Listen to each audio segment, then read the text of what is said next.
안녕하세요. 반갑습니다. 오늘은 현대음악, 20세기 음악에 대해서 배워보도록 하겠습니다. 오늘 수업을 잘 따라오신다면 현대음악과 20세기 음악이 어렵게 느껴졌었을 텐데 훨씬 더 가깝게 느껴지실 수 있을 것입니다. 자, 오늘의 학습 목표를 함께 읽어보도록 하겠습니다. 악곡을 듣고 역사, 문화적 배경과 관련지어 현대음악의 특징을 비교하여 설명할 수 있다. 두 번째, 음악이 다른 예술 영역과 연관된 사례를 조사하여 발표할 수 있다입니다. 자, 현대음악의 개요를 함께 보실 텐데요. 현대음악에는 여러 가지 경향과 거기에 따른 대표곡, 그리고 대표적인 작곡가들이 나와 있습니다. 함께 한번 보도록 하겠습니다.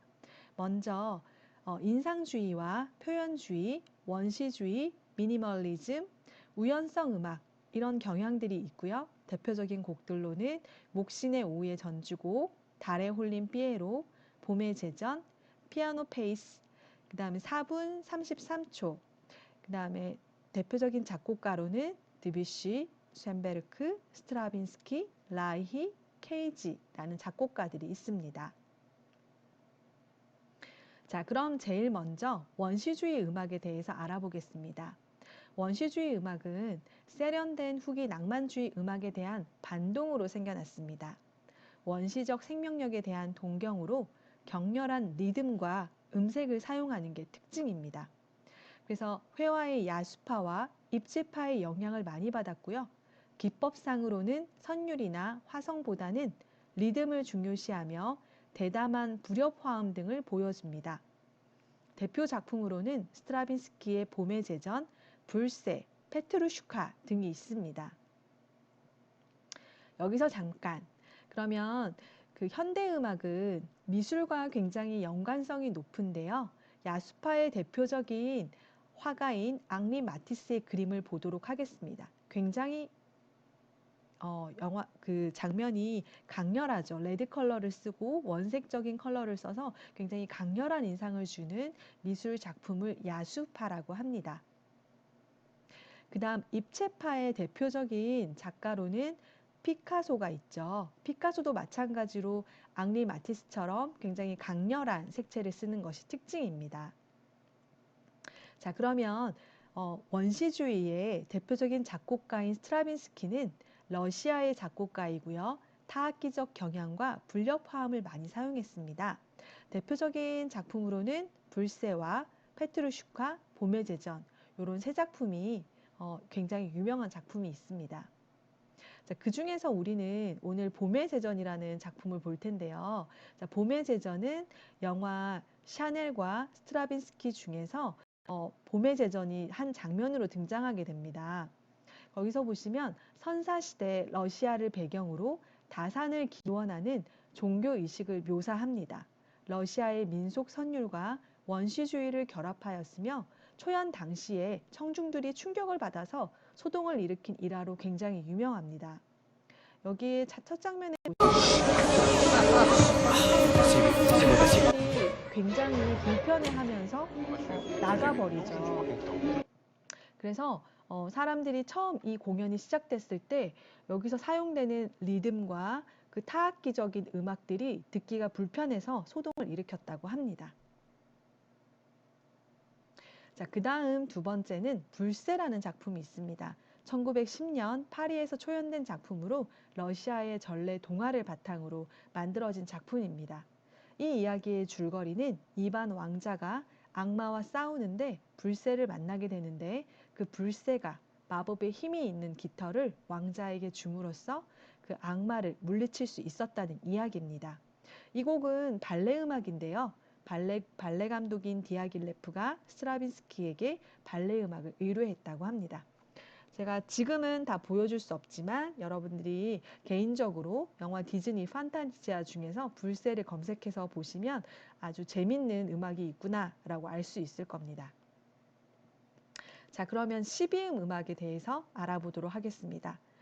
1옥타브 안에 12개의 음을 모두 동등한 자격을 주어서 이를 일정한 규칙에 따라 배열시키는 12음 기법으로 작곡한 음악을 12음 음악이라고 합니다. 그래서 12개의 음을 어떻게 동등한 자격을 주냐?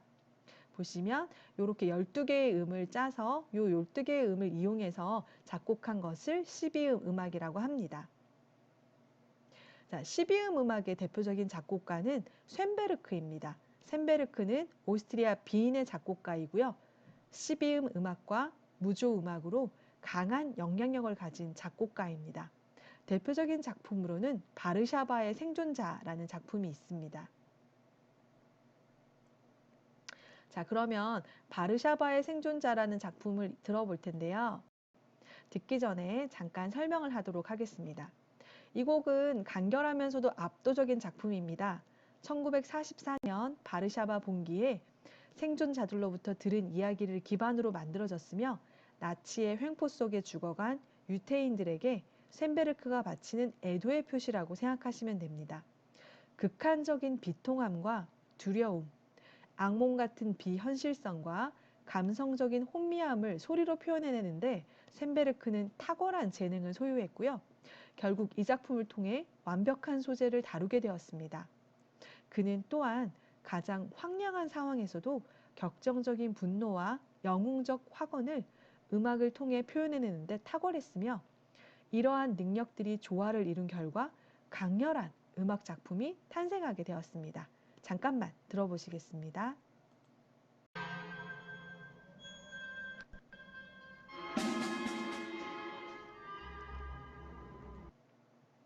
자, 그래서 이 유태인에 대해서 애도하는 마음으로 작곡된 곡이기 때문에 제목이 바르샤바의 생존자라고 합니다. 자, 그 다음 우리가 살펴볼 음악은 표현주의라는 음악입니다.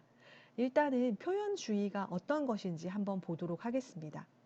자, 표현주의는 미술에서 먼저 많이 사용되었는데요. 미술의 기본 목적을 자연의 재현으로 보는 것을 거부하며 예술의 진정한 목적은 감정과 감각의 직접적인 표현이어야 한다는 20세기 미술의 한 흐름입니다.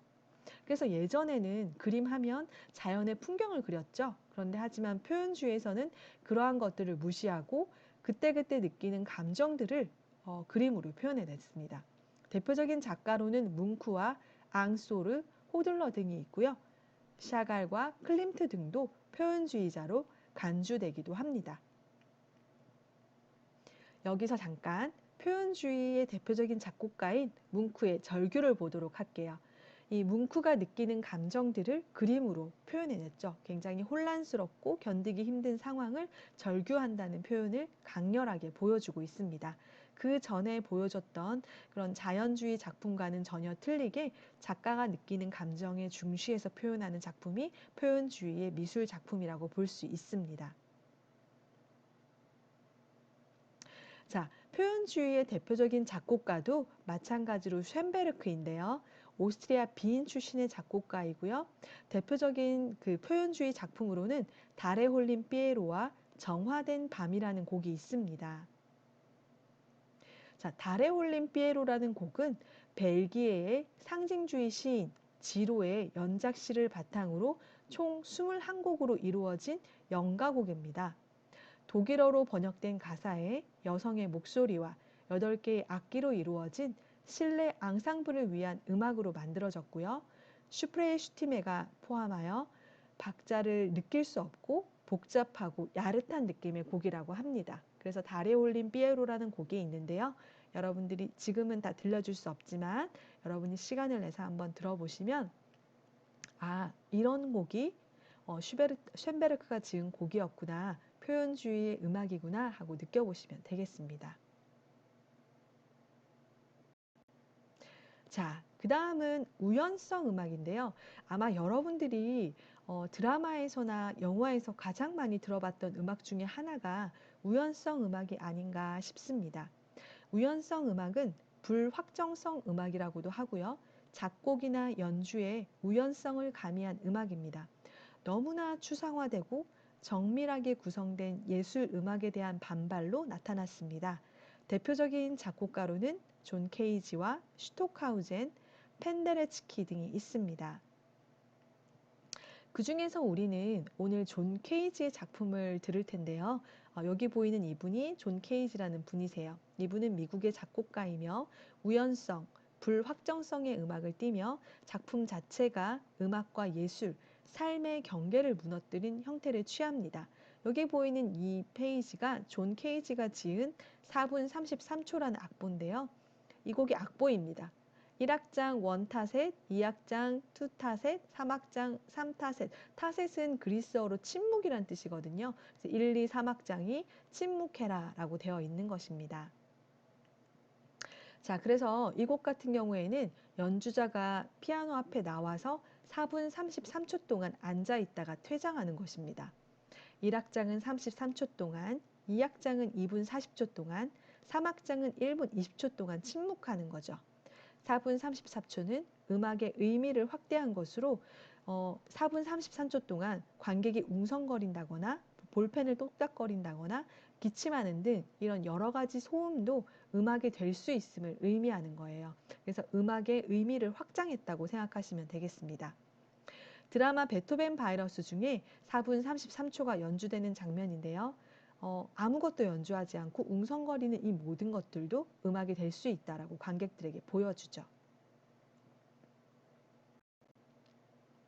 자, 미술과 음악에 인상주의 작품이 있는데요. 인상주의라는 말은 모네가 자신의 고향집에서 내려다본 항구를 보고 느낀 즉흥적인 인상을 표현한 작품 해돋이에서 유래했다고 합니다. 자, 인상주의의 대표적인 작가로는 모네, 마네, 르누아르, 고갱, 고흐 등이 있습니다. 여기서 잠깐 모네의 해돋이를 한번 볼게요. 해가 돋는 그 장면을 인상 깊게 탁 캐치를 해서 만든 작품인데 굉장히 인상적이죠.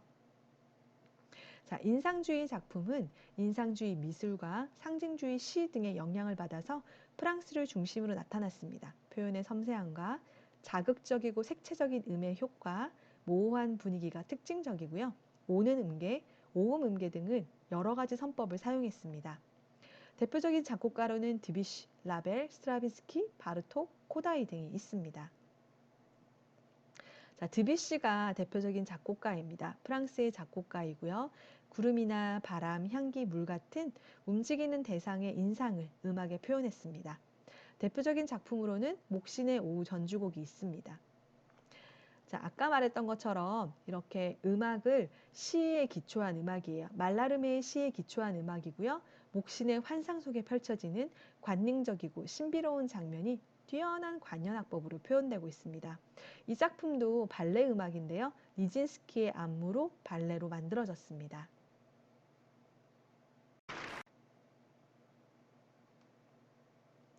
자, 음악이 다른 예술과 융합된 사례를 여러분도 조사해서 한번 발표해서 패들렛으로 공유해 보도록 하겠습니다.